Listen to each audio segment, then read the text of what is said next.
Coming up on Transformers University, we're heading back to the US to talk some Marvel Comics. We have some Predacons, some toy cars, and the return of the Headmasters. All right now on Transformers University.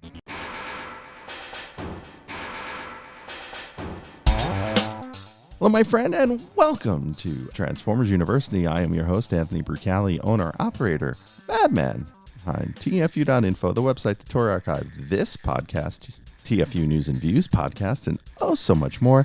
And I want to welcome you back to Transformers University as we are preparing to talk Marvel Comics. And we're going to talk issues number 37. I'm 37?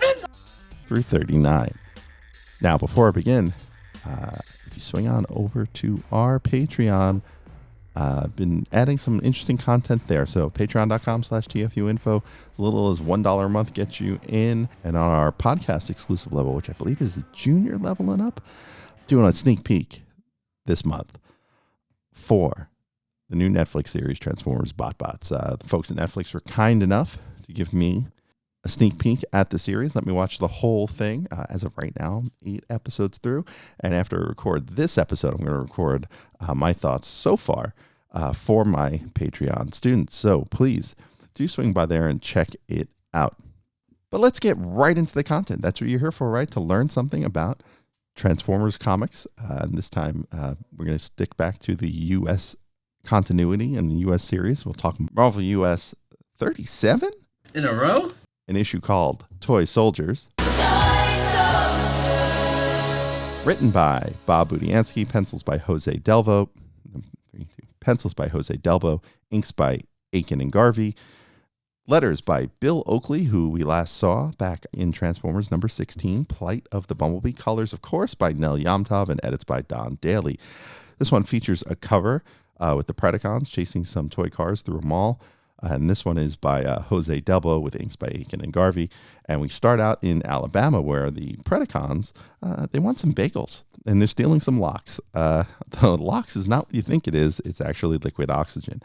We cut over to Atlanta where in the ATL, the Constructicons raid a site for raw materials and escape with it by having Blitzwing carry away Long Haul in a net. And if you've been listening to this show, you know there is no stronger material in the world than a cartoon net. So in a comic book net, probably just as strong, I guess. And Blitzwing is able to cart away an entire dump truck in one.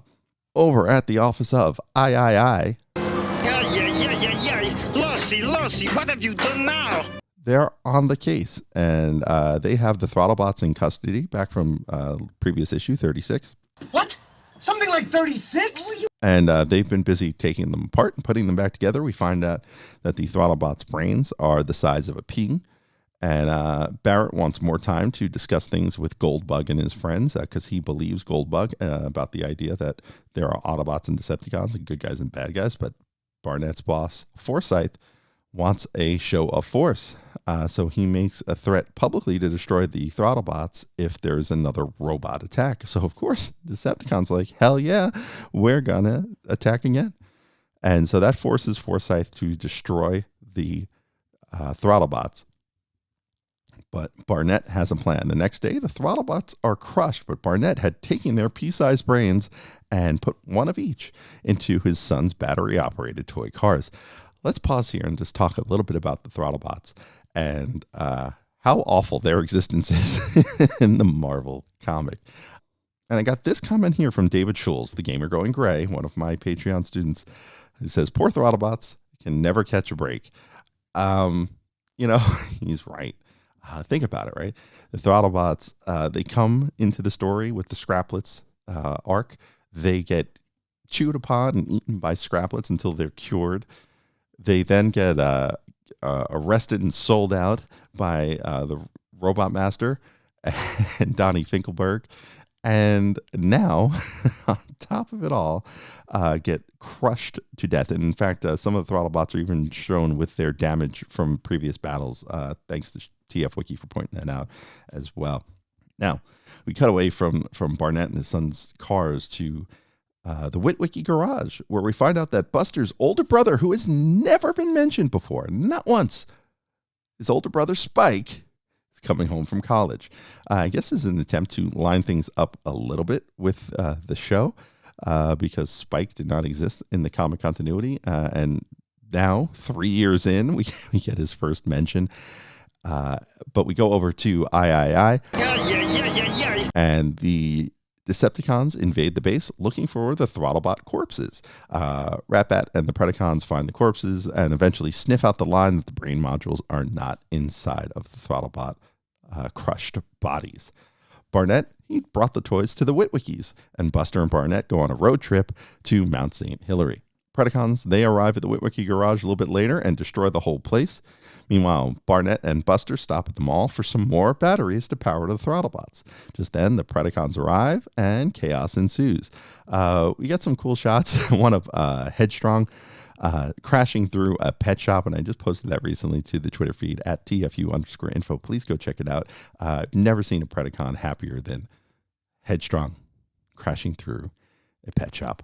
It'd actually be kind of cool, come to think of it. So now, like, the Throttlebots in their toy car prisons, really, are being chased around the mall by the Predacons. And this would be a neat little toy add-in if Hasbro ever wants to do updated Throttlebots. Have them come with a little pack-in, micro machine of each of these cars. I think that'd be a nice touch. Ratbat, he's looking for revenge on Buster for what he did to the car wash of Doom. And while chasing Buster around the mall, Buster drops a security gate on Ratbat. Goldbug needs food badly. And by food, we mean a battery. So Buster, he has a boombox and presses the button to release the battery door. Only boomboxes and cassette decks don't work like that. So Buster, I don't know what you're doing. In doing so, he accidentally releases the cassette door and then finds the button, quote unquote, for the battery door. It's a nice subtle move here, though, by Budiansky to get away for Ratbat to further move along the story. Because the sound effects, and this is what I talk when I talk about good lettering, the sound effects show that Ratbat stowed away on that boombox. Buster takes the batteries from his radio, gets them into Goldbug, and flees in the car by himself, leaving Barnett and the other Throttlebots behind. He gets to Mount St. Hilary, and Goldbug and Buster, they send out a distress call into space. Now, you may recognize this distress call because it's the same one we saw back in Headmasters number 4. So this is the message that the Autobots on the planet Nebulos here that send them down to Earth at the end of the Headmasters series. Just then, Ratbat returns, crushes Goldbug in his hands, and the end. And so that wraps up this issue. You know what I found fun about this issue, the Predacons look really cool, just crashing through everything. What I found interesting about this issue is one, the Throttlebots being put into these toy bodies just seems cool. The cover kind of undersells how good the issue is because it's kind of silly looking. It's mayhem at the mall, suburban shootout, which wow, that that bit of lettering didn't age well, did it? It's pretty cool looking overall, but it does undersell how well crafted the story is within here. And it's also interesting that it kind of forces a break here for us with the original story arc, because in issue 38, which we'll talk about right now, we move back into the Headmasters arc from the limited series. And so we'll talk Marvel US number 38, Trial by Fire. Trial by Fire! Written by Bob Budiansky, pencils by Jose Delbo, inks by Dave Hunt. And Dave Hunt's a newcomer, but he will be a fairly regular inker on the Marvel US run. Began working with Marvel in 1972, DC in 1975, and did a lot of work for both of the big two. His biggest contribution to comics was probably that he inked the first appearance of the Punisher back in Amazing Spider-Man number 129. Did a lot of work on Amazing Spider-Man, actually, when I was looking him up. And so Dave Hunt, we're going to be hearing that name quite a bit through the Marvel run. Now, colors, once again, by Nel Yomtov, letters by Bill Oakley, and edits by Don Daly. So as I mentioned, this is where the Headmaster story joins the main series, the Headmaster Bots. They're reassembling Fortress Maximus into a larger configuration. Galen now becomes the head of Cerebros, who then becomes the head of Fortress Maximus. So it's interesting to see that there are whatever pre-toy notes they had for these figures for the limited series, they've now adjusted them somewhat to match the main series and to match the toy line. So whereas Fort Max was kind of a regular sized robot in the limited series, he is now a really big robot once again. And this is in part to combat Scorponok. So on Earth, we finally meet Spike Witwicky, and for some reason, he's blonde like Buster, even though like Sparkplug has dark hair. Spike had dark hair in the cartoon. Not sure why he's blonde when they've had 3 years of cartoon to work with and to use as character models for the comic, but he is most certainly blonde Spike in this comic. Now he arrives at the remains of the garage. Sparkplug, despite his heart condition, is quite okay being buried under a bunch of rubble. And Spike decides he's going to go find Buster. Spike makes it to Mount St. Hilary at the entrance, and he finds a toy car. There's an interesting panel here where Spike's like, he's too old to play with toys. Yeah, a lot of us feeling really seen there, huh? The Headmaster Autobots arrive on Earth. They inspect the Mount St. Hilary site, and Spike is hiding. Hardhead finds the car and hands it off to Chrome Dome, who accesses the memories of Goldbug. This is kind of a neat little version. We're seeing his Nemo surgery here in G1, his ability to access memories. I don't know if James Roberts pulled that from this scene, but here's like really the first inclination of Chrome Dome being able to read people's memories. Spike sees Buster in the memories as they're projected and reveals himself to the Autobots. Galen, he doesn't care to help Spike. He really doesn't want to help him. He's only going to help the Autobots. And they plan to find the Ark that is no longer in Mount St. Hilary and leave. Shortly later, the Decepticons are in orbit in space. They land on Mount St. Hilary a little bit later. Spike's still there, sees the Decepticons have come by, realizes that they're not good guys, and resends Goldbug's call, the distress call, to alert the Headmaster bots that something's going on back in Mount St. Hilary. Spike then gets noticed and gets under attack by the Decepticons, and the Autobots arrive, and a fight breaks out. Spike heads deeper into Mount St. Hilary to hide. Scorponok follows and attacks. Fortress Maximus arrives as the fight continues on this narrow bridge over lava. Lord Zarek disengages from Scorponok, who's now in his Scorpion mode, and gives Spike chase. Galen follows, and then Scorponok shoots down the rock ceiling inside of the volcano, and it comes crashing down. Galen protects Spike with his armored body, but he is trapped. The ceiling is about to crumble, and Galen gives Spike his control helmet for Fort Max as Scorponok and Lord Zarek split the scene. Outside, the Decepticons are winning, but Fort Max arrives with Spike in control, and this drives the Decepticons out as Mount St. Hilary erupts, and Galen dies. And now Spike is the leader? That's pretty quick. 2 issues. Not even 1 issue, really. His first issue, his first appearance, becomes the leader of this group of Autobots. I like to talk about playable moments, and I think as a kid, this is one, when I got back in, this was totally a playable moment for me. Now, I didn't have Fort Max, but I did have Brainstorm and Hardhead, and I did like the idea of like one guy passing off the helmet to the other in this grand sacrifice. So this one totally reminded me of being a kid, and I forgot how much I liked this issue. And this one, again, I feel like the cover kind of undersells how good this particular story is.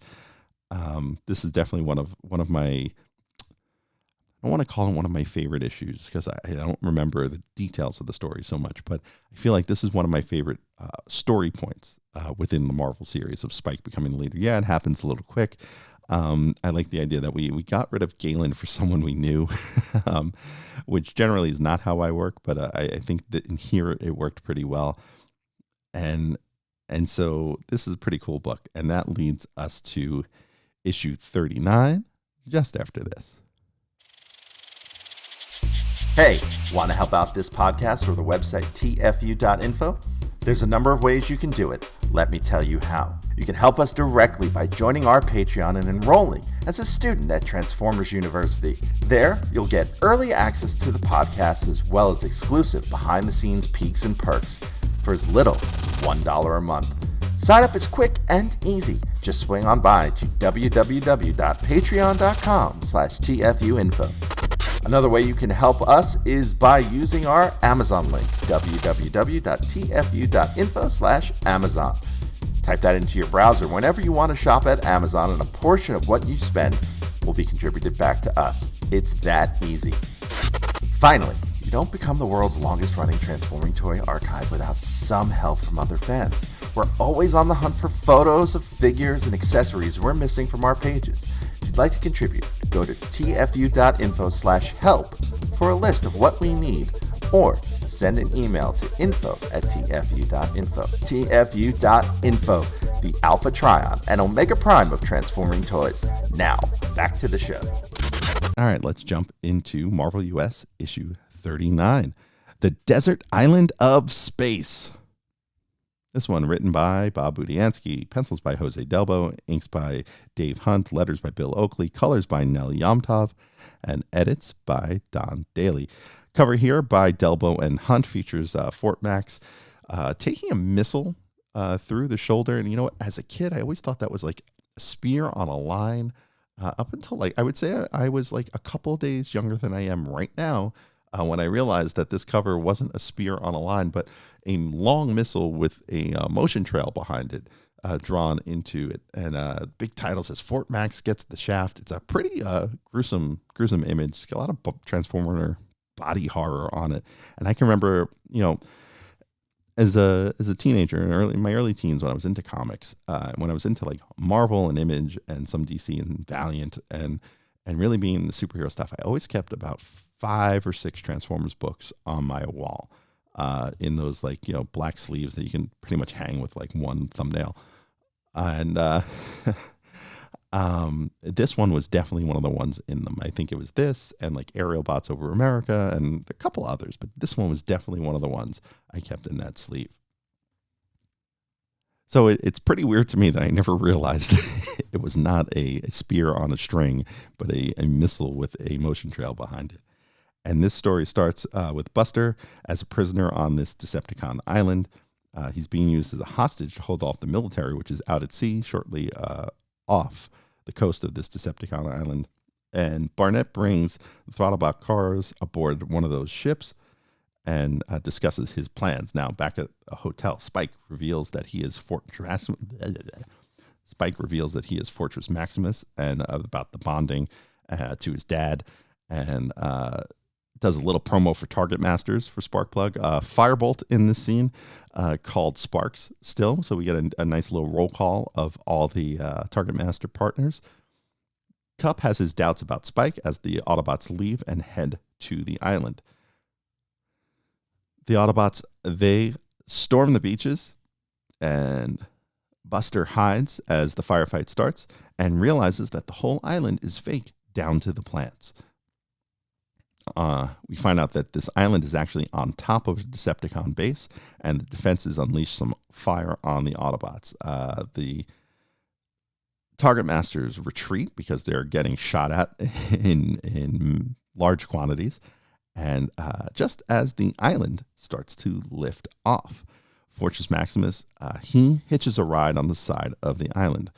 These defenses on the side of this massive island and the base underneath it flip him up and then gore him on that missile. Damaged, he deploys Cerebros, who transforms into his robot mode from his head mode, and Shockwave heads out to fight Cerebros. He shoots down Cerebros, and Cerebros deploys Spike from his head mode to his human mode. And Spike radios Fortress Maximus's guns to shoot down Shockwave, who crashes to Earth and burns up in the atmosphere. So is this the end of Shockwave? We'll have to keep reading to find out. But for all intents and purposes right now, Shockwave killed by Spike. Spike and Buster, they do the prison glass thing where they talk through the prison glass before the ship exits to orbit. And Spike loses his brother as Buster is lost in space with the Decepticons. The Autobots regroup, and Spike has won over Cup and the crew of the Headmaster Autobots, and now is officially their leader. And that wraps up issue 39 of the Marvel US book. And the only reason I'm doing 3 stories here is that this one was published at the end of the year in 1987. So we will wrap into 1988, starting with issue 40. When we get to 1988, we do have some UK stuff still to cover. But that's how they close out the year of 1987 with Spike as the leader of the Autobots, matching the toy again. Also, neat here that they took these last 2 issues to really bring Fort Max in line with the toy that was on the shelf. That 1, Spike was the head, and then 2, that he was larger by a lot than the other Autobots. So neat touches here by Budiansky to kind of bring the comic and the toys somewhat closer together. Thanks for listening to the show. Stick around to hear what's coming up next episode, but first, I want to fill you in on a few ways you can stay in touch with the show. Want to be on the show? Leave us a voicemail at 702-763-4838. That's 702-POD-4TFU. Or send an email to info@TFU.info. Be sure to catch us on Twitter at TFU_info and on Facebook and Instagram under the username TFU.INFO, all one word. Also, please subscribe to our YouTube channel, youtube.com/TFU.INFO, where we post all of our podcasts plus special video segments, reviews, and live coverage of Transformers-related events such as New York Toy Fair and New York Comic Con. I hope you enjoyed this episode. Please visit us at www.tfu.info, the world's longest-running transforming toy archive. And that will wrap up episode 115 of Transformers University. Next time on the show, we're heading back to Japan. To talk Headmasters cartoon. Once again, we're talking episodes 7 through 9, subtitle versions, the dubbed versions. And what we will find in them, I don't know. I haven't looked ahead. So we will find out once again. I am your host, Anthony Brucali, owner-operator, madman behind TFU.info. Till next time, see you.